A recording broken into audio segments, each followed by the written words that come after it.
বীরভূমে পরিযায়ী শ্রমিকের রহস্যজনক মৃত্যু, মারধরের অভিযোগে উত্তেজনা রাউতারা গ্রামে। ভোট দিয়ে শ্বশুরবাড়িতে গিয়ে বচসা, মারধরের জেরে মৃত্যু, পরিবারের অভিযোগ খুনের, স্ত্রীর দাবি পারিবারিক অশান্তি থেকে সংঘর্ষ। বীরভূম জেলার শান্তিনিকেতন থানার অন্তর্গত রাউতারা গ্রামে এক পরিযায়ী শ্রমিকের অস্বাভাবিক মৃত্যুকে কেন্দ্র করে ব্যাপক চাঞ্চল্য ছড়িয়েছে। মৃতের নাম উদয় বাগদি, বয়স ৩৫ বছর, তার বাড়ি লাভপুর থানার খয়েরবুনি গ্রামে। ঘটনাকে ঘিরে এলাকায় উত্তেজনা ছড়িয়েছে এবং ইতিমধ্যেই তদন্ত শুরু করেছে পুলিশ। স্থানীয় সূত্রে জানা গিয়েছে, সম্প্রতি ভোট দিতে বাড়ি ফেরেন উদয় বাগদি। ভোটদান পর্ব শেষ হওয়ার পর তিনি তার স্ত্রীকে নিয়ে রাউতারা গ্রামে শ্বশুর বাড়িতে যান। সেখানেই ঘটে এই মর্মান্তিক ঘটনা। পরিবারের অভিযোগ, শ্বশুর বাড়িতে কোনো বিষয়কে কেন্দ্র করে বচসা বাঁধে এবং সেই বচসা চরমে পৌঁছালে উদয়কে বেধড়ক মারধর করা হয়। অভিযোগ অনুযায়ী মারধরের ফলে উদয়ের বুকের হাড় ও পাঁজর ভেঙে যায় এবং শরীরের বিভিন্ন অংশে গুরুতর আঘাত লাগে। আশঙ্কাজনক অবস্থায় প্রথমে তাকে দ্রুত বোলপুর মহকুমা হাসপাতালে নিয়ে যাওয়া হয়, তবে শারীরিক অবস্থার অবনতি হওয়ায় পরে তাকে বর্ধমান মেডিকেল কলেজ হাসপাতালে স্থানান্তর করার সিদ্ধান্ত নেওয়া হয়, কিন্তু সেখানে নিয়ে যাওয়ার পরেই পথেই মৃত্যু হয় তার।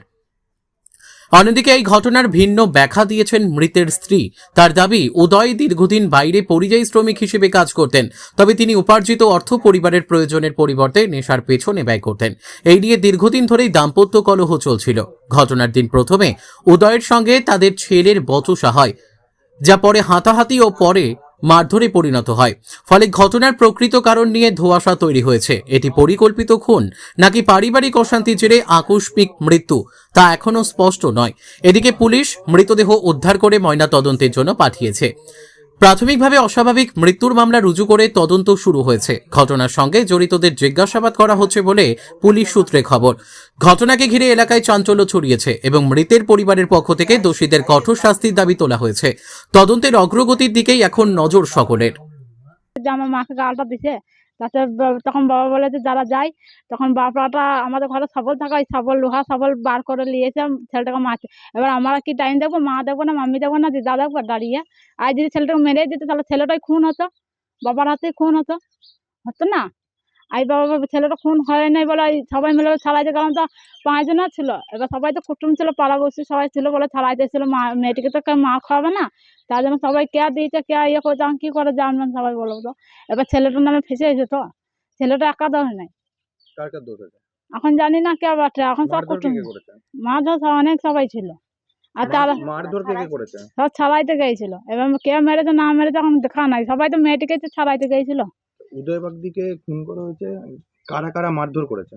কারা কারা এখন কি করে জানবো, আমরা তো এগুলোই ছিলাম। কিন্তু বাড়ির লোকের বিরুদ্ধে তো অভিযোগ করছে। বাড়ির লোকের ব্যবহৃত খালা মারাই মেয়ে ছিল, করেছিল সবকটা মেয়ে, দেখো 3টে মেয়ে 4টে মেয়ে আমরা। লাইটিটা জামাই শাবল বাই করে আনলো, লাইটিকে মারবে কইরা দিয়ে মেয়েটা ধরে আইলো, দিয়ে চুলি মুটি ধরেছিল। কার? মেয়েটার। আর চুপ কর, দিয়ে চুলি মুটি ধরেছে, দিয়ে ফেলে যা দিয়ে পাড়া যা দেখো ছিল, লাইটি দিয়ে হামটা ছিল। তো নাতিটাকে কেন মারতে যাচ্ছিল? নাতিটাকে কেন মারতে যাচ্ছিল? মুখ খারাপ করেছিল, একটা ফোন নিয়ে নিয়ে ব্যবসা ওই পাড়াকে থাকে, ওই সংসার মেয়ে এবার দেখ না 3 বছর হয়ে যাচ্ছে। আমার স্বামী মরে 4 বছর, এখন 1 বছর হয়নি, এখানে রেখে দিই।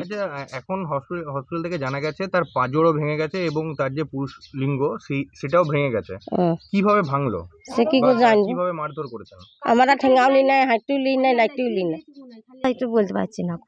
আচ্ছা, এবং হাসপাতাল থেকে জানা গেছে যে তার নাকি পাঁজর ভেঙেছে এবং পুরুষ লিঙ্গ ভেঙে গেছে। এই বিষয়টা কি বলবেন?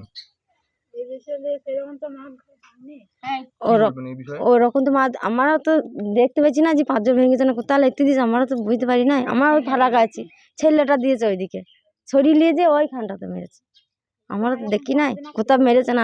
অনেকজনাই ছিল। কার ছেলে? আমার ছেলে, ওরই ছেলে। কত বয়স? এই তো এখন 18 বছর হয়নি। এখন ঠাকুর পুজো এসেছিল, দিয়ে মেলায় ছিল, সব ছাড়াই ছিল, ভেতরে ছিল, বেরিয়ে করে দিয়েছে, বুঝতে পারে নাই। কতজন মিলে মারধর করেছেন? কতজন মিলে মারধর করেছেন? কতদিন মিলল? ও ছেলেটাই, আমার কেউ ছিল না, আমার দাদা ছিল না, কেউ। শেখ রতনের রিপোর্ট, পিবি নিউজ।